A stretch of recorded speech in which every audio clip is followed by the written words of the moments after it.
Ayun, so good evening sa inyo guys, January 17, 2022. So, namula tayo ngayon. Marami sa mga blue chips po natin is nagkaroon ng profit taking. And then, meron tayong negative 232 million na net foreign selling naman sa kanya. Pero siguro, kung ang mga hawak mo na stocks is nasa mid cap at saka small caps, marami po sa kanila yung naglundagan naman. Ayan. So, halimbawa natin yan si SPNEC. So, grabe yung galaw niya. Tapos yung bago po nating IPO, si House Talk natin, si HTI. Maganda yung ano niya, yung galaw niya. Pero parang may buo siya during the closing period.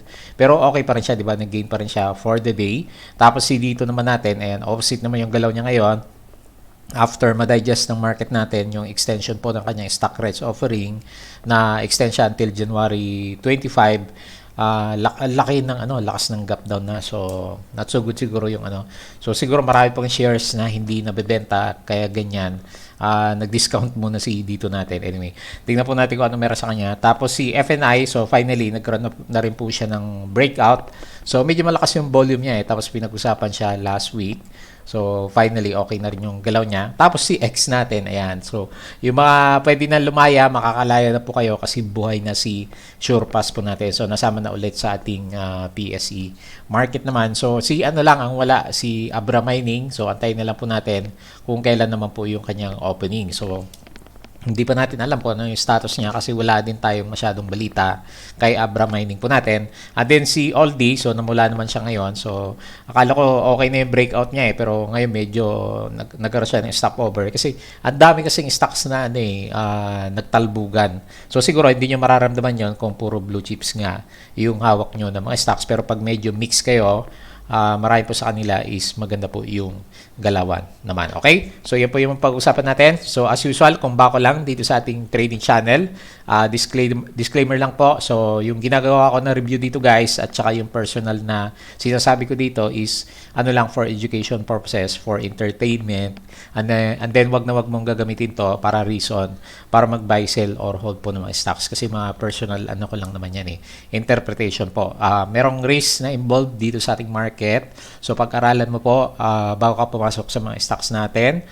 Due diligence po tayo. And then, be responsible po dun sa mga binibili natin na stocks kasi pwede tayong malugi pag medyo hindi tayo marunong mag-invest dito po sa ating PSE market naman. Okay? And then, sa mga hindi pa nakasubscribe dito sa ating trading channel, so subscribe ka na guys. And then, i-check mo po yung ating mga daily vlog sa kanya, or kung gusto mo ng, gusto mo ng guide dito sa ating PSE market, meron tayong Patreon at saka itong membership dito sa ating YouTube. So, check mo na lang po. So, kung sumama ka dyan, i-message mo po ako sa aking messenger. Wag dun sa Facebook page natin at isasampo kita sa ating trading community naman. Okay? So, kung nakasubscribe ka lang, okay lang naman yan. And then, tignan mo na lang po yung mga daily uploads natin dito para kahit papano meron kang update with regards doon sa ating mga trending stocks natin. Okay? So, hindi natin na-review si house stock natin, si HTI po natin. Pero anyway, very good po yung kanyang opening bell. So, hindi siya kagaya ni Medic natin last time. Very good yung So, yung nagkasunod sila, di ba? Si SPNEC and then itong si HTI. Later on, si Figaro. Hopefully, maging maganda rin po yung kanyang pinaka-IPO. So, profit or loss section, mga sample trades lang po yan. Basic indicators, kung kakaumpisa mo pa lang sa stock market. Ayan. So, very, very basic po lahat ng nilagay natin dito na technical analysis naman. So, hindi ko nakabisado yung mga medyo complicated po kasi pwede na rin naman na yan ma-interpret yung ating market. So, fundamentals is para naman dun sa risk management natin. Pag pumasok tayo sa isang stock, dapat alam mo na kung magkano yung gain na gusto mo, magkano yung loss na pwede mong ibigay sa market. So, pag naging sentimental ka kasi sa kanya, pwede tayo maipit ng matagal doon sa mga stocks na paborito natin. So, especially pag nahawakan mo siya ng matagal, kagaya siguro ni X, pwede kang maging sentimental naman sa kanya. Okay? And then, follow mo din ako guys dito sa ating Palawi Trader Crypto Koto na YouTube channel din, kung saan nagre-review naman tayo ng ating mga play to earn games naman. So, ganyan lang yung mga nandito sa kanya. Sabi ko, nagtitrade din ako dito sa mga play to earn games, pero high risk po ito. So, due diligence din po pag pumapasok kayo dito sa mga games natin. Okay? So, sa ating mga information, yung ating Palabi Trader na Facebook account, so check mo na lang po yung mga pinopost ko dito. Ganun din po yung ating Facebook page. So, follow mo na lang guys para kung wala kang ma-receive sa YouTube, at least sa Facebook is meron ka pong ma-receive sa kanya. Yung magtatanong pa rin ng trading journal natin, so meron pa rin. Andito po sa Bodega Pick natin. Ayan o. So, nakalagay naman trading journal. Downloadable po yung Excel file na nilagay naman natin dyan. Or kung gusto mo, i-browse mo lang yung nakalagay dito. Mga basic lang yan. So kung nag-uumpisa ka pa lang dito sa market natin, ayan, magagamit mo po yung mga nilagay natin dito. So hindi ko na nga lang na-update pa kasi nga na-busy tayo dun sa isang YouTube channel naman natin. Okay? So tingin po tayo dito sa ating Twitter account, yung mga na-post natin. So gaya sabi ko kanina, medyo malakas po yung net foreign selling natin, negative 232 million. So, lumabas po sila.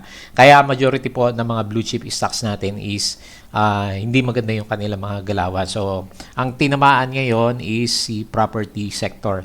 Property na naman yung tinamaan sa atin. Ayan. So, yung COVID cases po natin, so not so good pa rin. 37,070. Pero meron na akong mga nababasa na article na siguro this week or next week, magpipik na si COVID virus and then suddenly magkakaroon ulit siya ng parang slowdown kasi nagkaroon na restriction na, di ba? Alert level 3 na tayo. Sinabi na po nila hanggang sa bandang katapusan naman. So majority ng mga provinces, yung mga dikit-dikit dyan, malapit po sa Metro Manila naman natin. Okay? So, house stock shares rally in first IPO of 2022. So, magandang pasabog to para sa mga traders natin kasi medyo mura lang to si house stock natin. Nag-close siya 1.6 pesos per share and then meron siyang gain na 6.67%. So, at least above siya ng kanyang IPO price. So, very good indication. Hopefully, meron pang galaw yan si house stock naman natin. So, Double Dragon, nagpaparamdam na kasi siya lang yung reach niya lang yung hindi gumagalaw ngayon si DDMPR. Meron siyang subsidiary, Central Hub Industrial Centers, completes Phase 4 of Tarlac Warehouse Complex. Ayan, so hopefully makatulong po sa sentiment ni Double Dragon kasi ang tagal ng nasadlak yung price action naman natin sa kanya. IDC executed a joint venture agreement for development of new project in Cagayan de Oro. So, good po yan sa business niya. So, congrats po dun sa merong 45% pa yun stock dividends. So, ang dami nun, di ba? Double Dragon, ayan. So, yan din nabasa natin kanina. HTI debut on the exchange today, finishing 6.667% higher. So, very good po yan. Dividend schedule, si RFM, meron siya. Bilionario, Ayala-led AC Energy subsidiary Santa Cruz Solar has filed application with Energy Regulatory Commission to connect its planned 280 megawatt solar facility to the Luzon grid. Ayan, so hopefully maging catalyst po yan para kay ACN natin. Restaurant operators mix on alert level 3 kasi nga, di ba, na-implement na siya. So, Jollibee, medyo nag-drop si Jollibee natin. Si Pizza Max AGI is very good po yung galaw. Tapos dito sa malls, medyo nag-down si Ali natin, pero the rest is very good naman. Tapos dito sa food, manufacturing and retailers po natin, lahat green sila, no? Ayan. Maliban dito kay Aldi, URC at saka si RFM naman natin. SAC permanently strips, may scam alert pala dito, so basahin niyo na lang po yan. Ayan, so merong article dito si Philstar natin kay HTI po natin. Ayan, so tignan niyo na lang po. Home expands stores, open its 56 store in Mandaluyong. Hindi ko napansin kung gumalaw si Home natin. C upgrades financial system. AceX to own 50% of BCE. Ayan, so mukha na pricing na to, di ba? Ano mga previous na galawan natin. So ano pa ba dito? PBB, akala ko Pinoy Big Brother Top Tel Unit Services. Ayan, so Philippine Business Bank pala. Ayan, so hindi po si Pinoy Big Brother yan. Ayan, Maynilad IPO seen after rate rebasing. So hopefully makatulong yan. Pero gumagalaw si DMC, si MPI. Medyo hindi ko napapansin si MPI natin. Gross borrowings by national government reach 2.78 trillion. Macau stocks rise 10% plus after new gaming bill release. Dito kayo sa Pilipinas natin. Ayan. Ayan. So, merong summary dito si Mercado. Dito, SRO delay due to Omicron difficulties. Pero SRO is online naman, di ba? Ayan. So, ewan ko kung yan yung reason ni dito natin. Reinvestment, FLI reinvestment report shows 80% of REIT IPO proceeds is still in the bank. Ayan. So, ano kayang ibig sabihin nito? Good ba yan? Good yan kasi meron siyang capital, di ba? Meron siyang pera. Ayan. MPI, NLEX plans to upgrade northbound portion of Candaba Viaduct next month. JT Cap, Unit Toyota is expanding its hybrid electric vehicle. So, good yan, di ba? Si IMI natin, alam ko, electric vehicle din yung reason ay bakit siya umakyat. ACN, so nabasa natin. UBP, team up with Lazada and Shopee. Ayan, very good yan, ha? Makakatulong yan sa business po ni UBP. MWC, signed concession agreement with Pangasinan Provincial Government to implement bulk water supply project in the province. Ayan. Tapos yung integration po ni house stock natin, ni HTI po, dito sa ating PSE markets naman. World's 10 richest men doubled wealth during the COVID. So, mas lalo pa silang yumaman during the pandemic. So, bakit kaya gawa ba ng cryptocurrencies natin? TEL team up with Beam on Go. BDO rises as November bad debt ratio improves. Figaro eyes rebound in dine-in business. Sugar production up 4.6%. Remittance growth. Ito guys, yung maganda na abangan natin for the coming few days. Yung Q4 GDP growth natin projected at 7.4%. So very good yan, ha. Meron na article dito si Philstar natin. Nakita ko kanina. Q4 GDP growth projected at 7.4%. So very good yan, ha, para ma-breakout natin yung resistance ng ating market. Medyo hindi siya makalampas, di ba? Mamaya tingnan natin yung chart. Tapos, ano pa ba to? DMC MPI, Manila Water Services expects to undertake its initial public offering. Ayan. So, kasi mandated po yan ng kontrata nila. January 16 na to pala. Ito mga binabasa ko dito na iba. Ayan. So, Indonesian student, selfies fetch $1 million in NFT sales. Ayan guys, baka meron po kayong baka yung selfie nyo is parang CryptoPunks or sino pa ba yung mga sikat doon na yung mga Lion Club. Ayan. Meron din Pinoy na guys, NFT nagba-buy and sell din sila. So tumataas din yung price ng mga NFT. So yun nga, para siyang art kasi yung status niya. Ako napagawa din ako ng natin, yung mga ba tawag dito? Yung ating mga NFTs. Ayan. So, double check nyo sa OpenSea. Baka makita nyo. Ayan. So, COVID cases. Ayan. So, yan po yung mga kahapon na information natin. Okay? So, yan po yung mga nakita natin sa kanya. So, guys, yung mga nag-aaral sa PSE Market, i-check mo na lang po yung ating Patreon. So, baka po makatulong ako sa yung trading journey. Meron tayong membership sa kanya. Check mo na lang po yung mga nakalagay dyan. Isa lang naman yung bukas kasi yung iba sa PSE Market, February 2 na po yung opening. Yung isa dyan nakabukas, cryptocurrency. So, pwede nyo pong i-double check naman. Okay? So, tingin tayo dito sa ating 2Trade Asia. So, refresh ko lang po siya.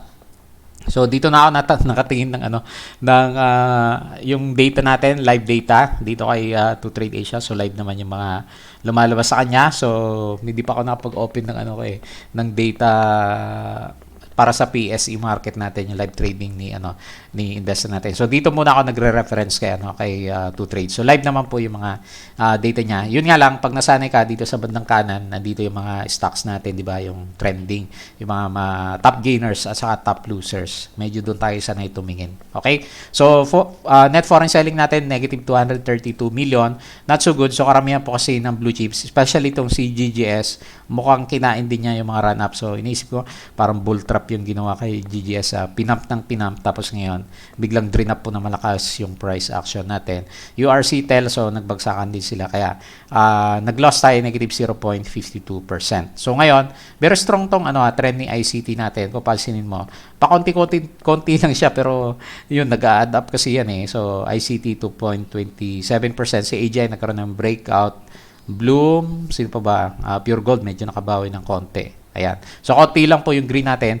32% foreign participation and then 68% po yung ating local participation naman. Okay? So, tingin tayo dito sa ating PSE market. So, medyo nauntog tayo kasi ilang araw na rin naman kasing puro gain po yung ating market. So, mas okay na ako mag-sideways lang tayo kasi kaysa magtuloy yung downtrend. Kasi yung last na nag-wait natin sa kanya, parang parang nandun pa rin siya. Oh. Tingnan mo, sakto yung, yung guhit natin. Pero anyway, hopefully, may rebound ulit tayo kasi lalabas yung GDP natin for the coming few days o next week ba yan o this week.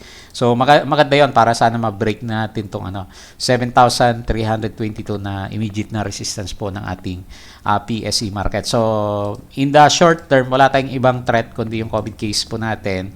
Wala tayong iba nakita. So hopefully magtalbugan po yung ating mga mid at saka small caps na mga stocks naman. Okay? So, yun lang po yung mga nakita natin dito. Tapos yung Q4 GDP nga natin is medyo maganda yung projection. Yung ating 7-day average ng COVID cases, so mataas, 34K. So, ingat. Ingat po kayo kahit na mild lang po yung epekto ni Omicron. Hindi mo alam kung di ba? Depende sa immunity mo naman kasi yun. Tapos yung mga vaccination, mukhang ginagawa mandatory na talaga. So anyway, follow na lang po natin kung ano yung government protocols naman natin. So dito sa Yahoo Finance, yung ating mukhang mapula mamaya si US market. Mix naman siya, may green saka red. And then the rest, okay naman yung trading. Tingnan mo, bandang Europe at saka bandang Asia is okay naman siya. Merong mga ilan mapula si Hong Kong, dito kay Russia. Pero the rest is very green naman yung ating world indices. Yung ating crypto, so ayan, medyo bagsakan na naman. So talaga hindi siya makalis sa 42K. Itong si cryptocurrencies natin na si Bitcoin at saka yung mga major na mga cryptos naman natin. Okay? So yun po yung nakita natin sa kanya. Balik tayo din sa ating charting. Punta tayo doon sa mga individual na trending stocks po natin. Okay? So unahin po natin si dito. Ayan, not so good si dito natin. So bigla siya nag-gap down. So akala ko hanggang doon lang sa close lag up lang siya, pero talagang ayaw ng mga tao siguro yung extension ng ng ating stock price offering kasi parang sinasabi noon, 'di ba gaya sabi ko sa inyo, ito personal opinion ko lang naman. Kasi para siyang 'di ba, parang hindi nabili lahat ng kanyang stock rights offer kahit nasabihin niyang due to pandemic reasons online naman lahat ng ng activities natin unless meron siyang special reason talaga. So ewan ko kung tama yung nabasa ko doon, yung pagkaka-interpret ko. Ayan, so nagiging hindi na naman siya attractive kasi 4.88 yung natin. So pero pa rin siya, net foreign buying pa rin itong si dito natin.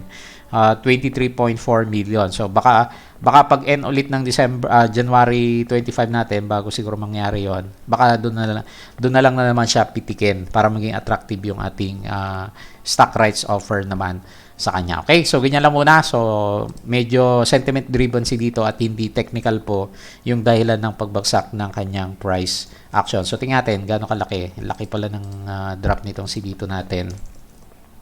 So kung medyo na-hype ka dun sa galawan, which is parang okay naman siya last time kasi akala nga natin tapos na yung SRO, then suddenly after ng trading sasabihin na oy hindi pa tapos yung SRO namin. Di syempre magugulat yung mga investors natin. Ayan, so meron siyang loss, negative 9.17%. Meron pa rin siyang 23.4 net foreign buying. Si JP Morgan yung namimili. So meron kayo naamoy itong si JP Morgan natin. Call FMS yung ating pinaka main seller naman sa kanya. Okay? So balik tayo sa ating chart and then tingnan natin si SPNEC. Ayan. So mukhang itong magiging winner natin for this year kasi hindi tumitigil yung pag-akyat po ng price action niya, especially nung mabalita na yun nga magkakaroon siya ng increase in authorized capital stock. So syempre yung overall value niya siguro yun yung perceived ng market is tataas din siya. So kasi piso pa lang siya ngayon, di ba? 1.61 yung closing, so very good po yung galaw pero nasa overbought na tayo. Pero healthy pa rin guys yung yung volume. So tingnan natin kasi ilang araw ng green itong si SPNEC. So dalawa lang naman pwedeng mangyari, mag-green siya o mag-red. Pero pag nag-green siya guys, ang potential na nakikita ko naman, meron siyang breakout dito. Kasi medyo medyo euphoric na yung yung stocks natin. Maraming buyers kay SPNEC natin. So meron ba siyang foreigners? Parang wala namang karga itong si SPNEC natin. So meron siyang 6.62% na gain, maliit lang, 1.94 million net foreign buying. Call Campos yung main buyer and then Call Abacus yung ating pinaka main seller. So si Call po yung namimili dito kay SPNEC naman natin. Ayan, so yung bago nating stocks, si HTI, welcome.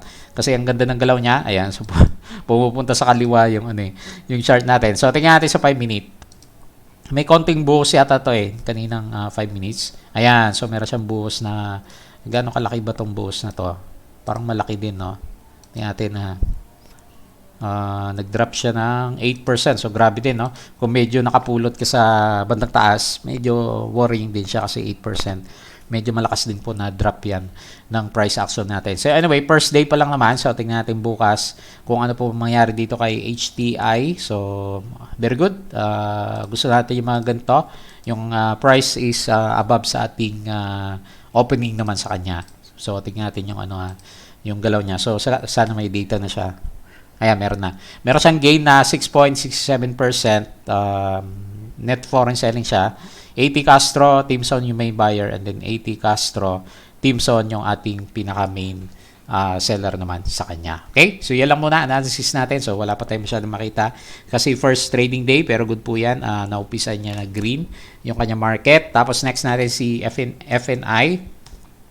So, blooming yung yung mga mining stocks po natin. So, nakita nyo, siya lang yung mataas yung gain sa index po natin. Ayan. So, very good. Nandyan po yung mga traders natin. Tingnan natin, meron pang karga itong si FNI. Meron siyang gain 4.15%. So, congrats. Yung nakapansin last Friday kasi sabi natin medyo okay na yung location niya kasi meron siyang volume. Negative 828,000 yung ating net foreign selling. So, malit lang. Si Uob Kai, at saka si Cole ang main buyer, and then si Uob din yung seller, at saka si partner po sila ni Timson. So, ito yung maganda sa kanya, guys. Confirm. Meron siyang breakout, so pwede mag-reverse na ng direction po itong si FNI kasi last time downtrend. So, ngayon, magre-reverse na siya. So, next resistance, hanapin natin. Ganda yung galaw niya. Gusto natin niya kasi meron siyang volume tapos hindi pa naman overbought yung yung RSI level natin. Above 50 lang siya. So very good yan. Pati yung MACD sumusunod na rin yung galaw. Hopefully okay pa rin yung sentiment niya for the coming few days. So yan. Yan lang muna yung nakita natin sa kanya. So very good yung vibes natin for the week para dito kay FNI. SurePass. Ayan, finally nabuksan na si X natin.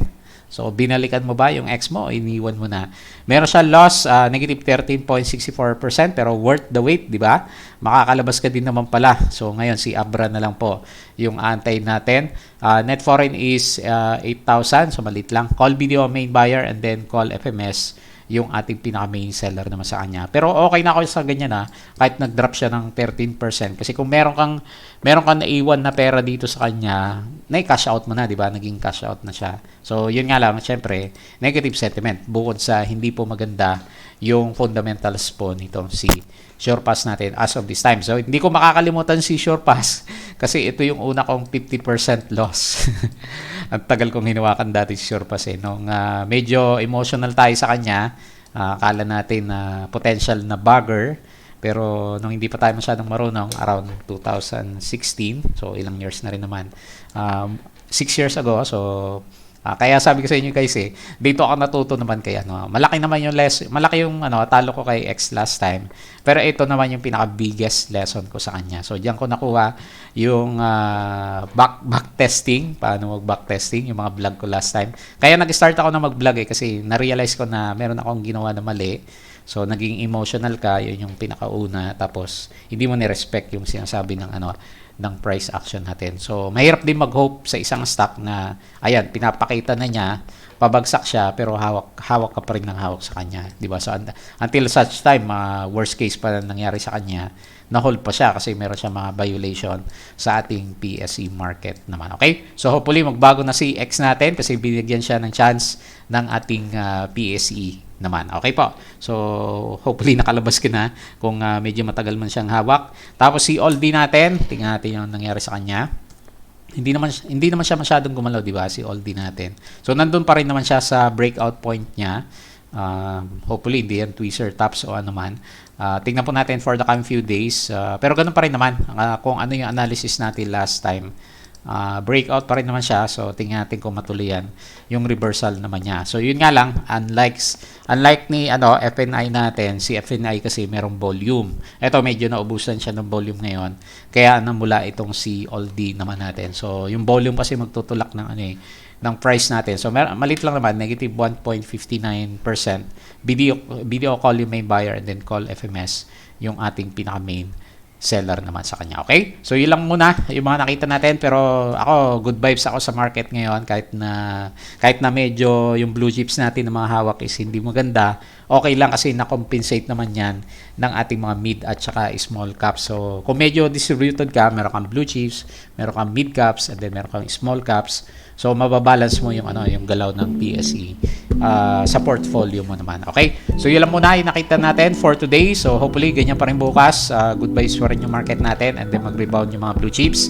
So bago tayo mag-close, please don't forget to subscribe dito po sa ating Palabi Trader na YouTube. Yung crypto ko to para sa mga play to earn games kung curious ka sa mga ginagawa natin. Pero hindi ko pa inumpisan yung vlog about sa cryptocurrencies eh. So later on, re-rebuild din natin yan. Yung ating Facebook account, Facebook page, Bodega Peak, Trading Journal guys, dito sa ilalim. Twitter, and then yung ating Patreon is open po siya ng February 2, 2022. So kung medyo bago ka or nahirapan sa market, so pwede tayo maglagay ng guide para sa inyo naman. Okay po, so yun lang, maraming salamat at see you again tomorrow.